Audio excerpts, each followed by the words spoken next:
AP ప్రభుత్వం కీలక నిర్ణయం తీసుకుంది. రేషన్ దుకాణాల సంఖ్యను పెంచాలని నిర్ణయించింది.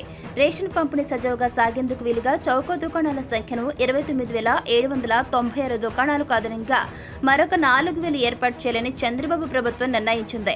వైసీపీ ప్రభుత్వ హయాంలో అమల్లోకి తెచ్చిన మొబైల్ డెలివరీ యూనిట్లతో కార్డుదారులకు ఉపయోగం లేకపోగా పనులు మానుకుని ఎదురు చూడాల్సి వస్తుంది. ఈ నేపథ్యంలో చౌక దుకాణాల వ్యవస్థను పటిష్టపరిచి వారి యొక్క ద్వారానే నిత్యావసరాలు పంపిణీ చేయించాలని ప్రభుత్వం యోచిస్తోంది.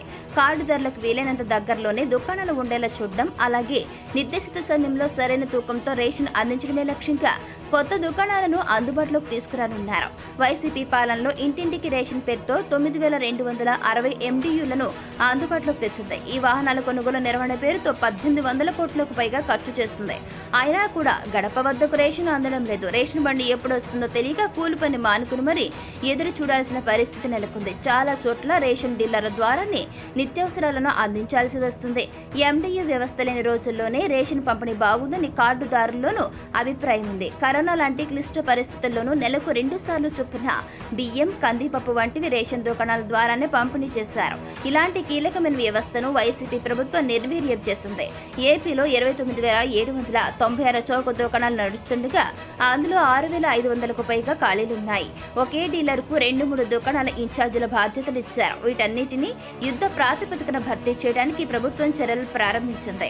ప్రెజెంట్ అమల్లో ఉన్న MDU వ్యవస్థతో ఉపయోగం లేదని భావిస్తున్న ప్రభుత్వం చౌక దుకాణాలను బలోపేతం చేసేలా చర్యలు చేపట్టింది. ఖాళీగా ఉన్న చోట్ల డీలర్లను నియమించడంతో పాటుగా కార్డుల సంఖ్య ఎక్కువగా ఉన్న ప్రాంతాల్లో కొత్తగా చౌక దుకాణాలను ఏర్పాటు చేయనుంది. ప్రెజెంట్ ఏపీలో 1.48 కోట్ల రేషన్ కార్డులున్నాయి. సగటున ఒక్కో దుకాణం పరిధిలో 500 రేషన్ కార్డులు వస్తాయి. అయితే కొన్ని చోట్ల ఒక్కో దుకాణ పరిధిలో 1000 నుంచి 1200 వరకు కార్డులున్నాయి. ఇలా ఎక్కువ కార్డులున్న చోట అదనపు దుకాణాలు ఏర్పాటు చేస్తారు. సగటున పట్టణ ప్రాంతాల్లో ఒక్కో దుకాణానికి 700, గ్రామీణ ప్రాంతాల్లో 750 కార్డులు మించకుండా చూస్తారు. ఈ లెక్కను చూసుకున్నట్లయితే అదనంగా 4,000 చౌక దుకాణాలు ఏర్పాటు చేయాల్సి ఉంటుందని అంచనా వేసినట్లు పౌర సరఫరాల శాఖ మంత్రి నాదెండ్ల మనోహర్ తెలియజేశారు. త్వరలోనే కొత్త దుకాణాల ఏర్పాటు చేసేలా చర్యలు తీసుకుంటున్నామన్నారు.